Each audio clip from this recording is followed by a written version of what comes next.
الحمدللہ والصلاة والسلام علی رسول اللہ۔ نمازوں کو جمع کرنے اور انہیں قصر ادا کرنے میں فرق۔ سوال کیا گیا ہے نمازوں کو جمع کرنے اور انہیں قصر ادا کرنے میں کیا فرق ہے؟ الجواب بعون اللہ سبحانہ وتعالی۔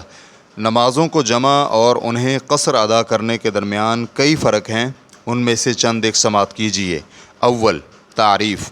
قصر کا مطلب یہ ہے کہ سفر کی حالت میں 4 رکعت والی نماز کو 2 رکعت ادا کیا جائے، جبکہ جمع سے مراد یہ ہے کہ نمازی ظہر اور عصر کو یا مغرب اور عشاء کو ایک ہی وقت میں ادا کرے، خواہ پہلی نماز کے وقت میں جسے جمع تقدیم کہا جاتا ہے یا دوسری نماز کے وقت میں جسے جمع تاخیر کہا جاتا ہے۔ دوم، شرعی حکم۔ علماء کا اس بات پر اتفاق ہے کہ مسافر کے لیے نماز قصر کرنا پوری نماز پڑھنے سے افضل ہے، کیونکہ نبی کریم صلی اللہ علیہ وآلہ وسلم نے اپنے تمام اسفار میں نماز قصر فرمائی، اور آپ صلی اللہ علیہ وآلہ وسلم سے سفر میں پوری نماز پڑھنا ثابت نہیں ہے۔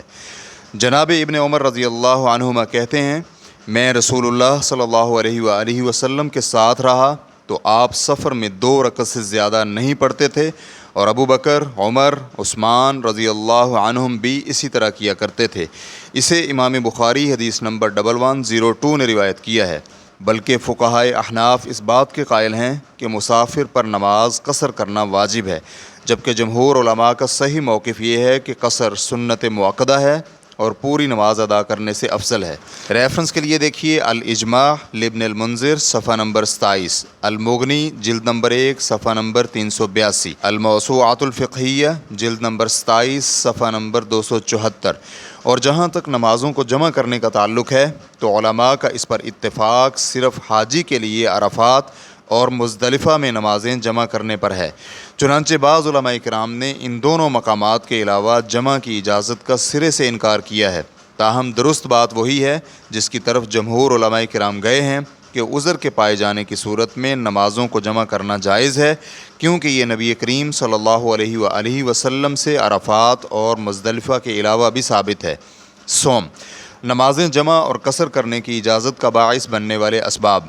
نمازوں کو جمع کرنے کی اجازت دینے والے اسباب قصر کے اسباب سے زیادہ وسیع ہیں، چنانچہ جمع ہر مسافر کے لیے جائز ہے اور مقیم کے لیے بھی اس صورت میں جائز ہے جب ہر نماز کو اس کے وقت پر ادا کرنے میں مشقت پیش آتی ہو، جیسے مرض یا بارش کی حالت میں، یا ایسا شخص جو کسی ایسے کام میں مشغول ہو جسے مؤخر کرنا ممکن نہ ہو، مثلا امتحان دینے والا طالب علم یا جراحی عمل انجام دینے والا ڈاکٹر، اور اس جیسی دیگر صورتیں۔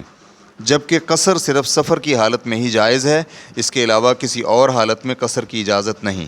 شیخ الاسلام ابن تیمیہ رحمہ اللہ مجموع الفتاوی جلد نمبر 22 صفحہ نمبر 293 میں فرماتے ہیں، قصر کا سبب خاص طور پر سفر ہے، اور سفر کے علاوہ کسی حالت میں قصر جائز نہیں، جبکہ نمازیں جمع کرنے کے لیے سبب حاجت اور عذر ہے۔ چنانچہ جب حاجت پیش آئے تو مختصر یا طویل ہر طرح کے سفر میں نمازوں کو جمع کیا جا سکتا ہے۔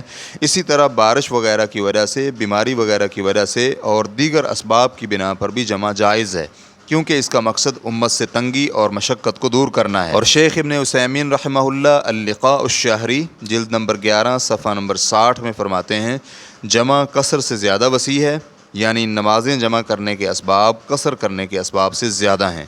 واللہ تعالی اعلم۔ اسلام QA ریکارڈنگز، مؤسسۃ الشیخ محمد صالح المنجد، المملکۃ العربیۃ السعودیہ، فتویٰ نمبر 105109۔ والسلام علیکم ورحمۃ اللہ وبرکاتہ۔